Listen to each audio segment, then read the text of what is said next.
Communicator बनने के लिए आपको ज्यादा अंग्रेजी ज्यादा बोल लेते हैं, ऊंची आवाज है, रेडियोजेनिक वॉइस है, ये नहीं है। आप अगले को सुन सकते हैं कि नहीं सुन सकते, फिर बात समझें। आधे से ज्यादा काम सुनने से ठीक हो जाता है, सुनने से ठीक हो जाता है, जिसको एक टेक्निकल टर्म है वेंटिंग। आपके कमरे में गुस्से से आदमी आया, अगर आप इजाजत हो तो आप में से कोई न्यूरोलॉजिस्ट भी होगा या मेडिसिन वालों ने तो न्यूरोलॉजी पढ़ी होती है। आपको मैंने एक जबरदस्त बात थोड़ी सी बताना चाहता हूं। वो जबरदस्त बात यह है, ये हमारा ब्रेन है और कॉर्टेक्स है, ये प्री फ्रंटल लोब है, ये हमारा सेरिबेलम है, यहां हमारा मिड ब्रेन है जिसको अमिगडाला भी कहते हैं, लिम्बिक सिस्टम भी कहते हैं, ये हमारा स्पाइनल कॉर्ड है। रफली, I am not a good drawing मेरी इतनी अच्छी नहीं है। आपको पता है इस बात का कि एक फिनोमेना होता है फिजियोलॉजी में जिसे कहते हैं इररेडिएशन फिनोमेना, कि अगर आप कोई न्यूरॉन को फायर करना शुरू करें तो वो साथ वाला न्यूरॉन भी फायर होना शुरू हो जाता है, और अगर इंसोल्यूशन इसकी बहुत खराब हो तो एपिलेप्सी हो जाती है। अदरवाइज साथ वाले कुछ न्यूरॉन भी उसकी वजह से स्टिमुलेट हो जाते हैं, राइट। और आपको इस बात का पता है कि हमारी जितनी क्रिटिकल थिंकिंग है, प्रॉब्लम सॉल्विंग एबिलिटी है, हमारी जितनी जहानत है, जितनी ये सारा ईगो का ना होना, ये सब चीजें, ये सारी ये प्रीफ्रंटल गायरस के अंदर यहां मौजूद हैं। सारी क्रिटिकल थिंकिंग, प्रॉब्लम सॉल्विंग, ये सब चीजें यहां मौजूद हैं, राइट। हमारी बॉडी में हर चीज का एक सेंटर है। आंखों का जो देखने का सेंटर कहां है? ऑक्सीपिटल लोब के अंदर, आपको पता है। इसी तरह ऑडिटरी सेंटर भी होगा, हर चीज का एक सेंटर होगा। बॉडी में एक फिनोमेना ऐसा है कि जिसके दो सेंटर हैं। कौन कौन से?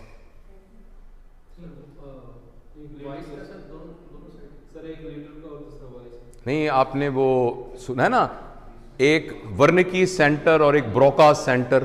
यार, I am not a physician.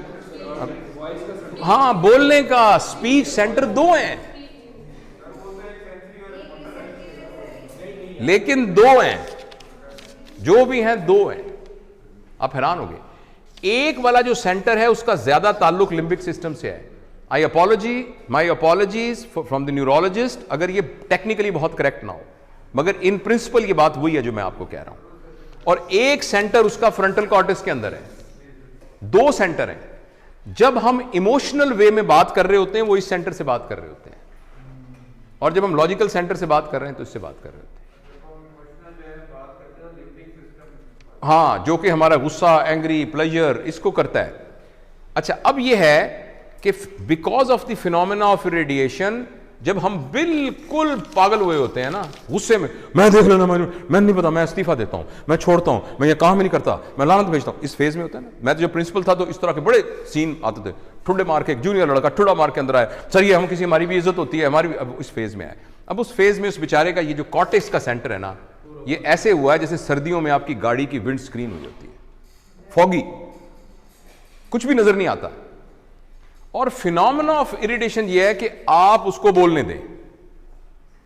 अगर आपने, तुम्हें शर्म नहीं आती तो प्रिंसिपल के कमरे में चुप करके बैठो, कैसे बात कर रहे हो, क्या मुसीबत है, ये जुर्रत है तुम्हें, ऐसे होता है, ऐसे बुजुर्ग। अगर आपने ये कर दिया ना, किसी ये फॉग और बढ़ जाएगी। आप उसको बोलने का चांस दें। अच्छा क्या हुआ, बैठ जाओ बैठ जाओ, बताओ मुझे क्या हुआ, बोलने।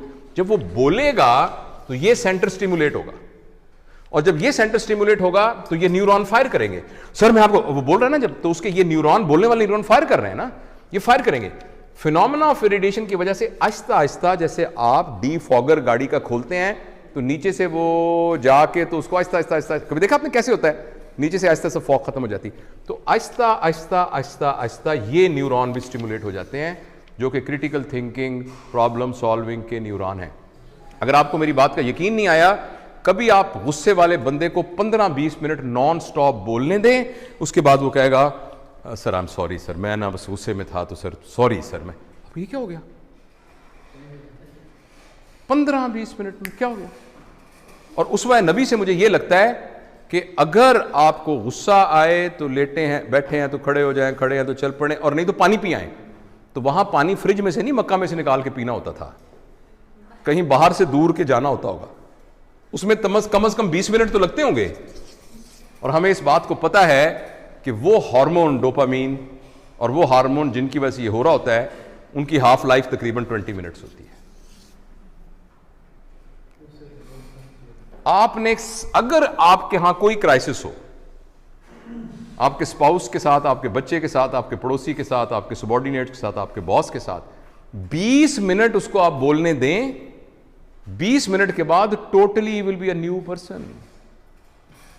क्यों? पहले उसका जो, आपको पता है जो अमिगडला है, इसके 3 लेयर्स ऑफ ग्रे मैटर होते हैं इसमें। स्पाइनल कॉर्ड में 1 लेयर होती है और इसके अंदर 6 लेयर्स होती हैं। तो पहले वो बहुत छोटे प्रोसेसर के साथ प्रोसेस कर रहा है, जब ये वाला स्टिमुलेट हो जाएगा तो वो उसका प्रोसेसर ही चेंज हो गया, तो उसकी क्रिटिकल थिंकिंग। तो लीडर के अंदर बुनियादी तौर पर लिसनिंग एबिलिटी होती है, ये मैंने उस बात से कॉन्टेक्स्ट में आपको बताया। Listening ability itself cure है। और एक टर्म यूज होती है loud thinking. When somebody is talking, after some time he starts thinking as well. Loud thinking. आप मेरी बात समझ रहे हैं?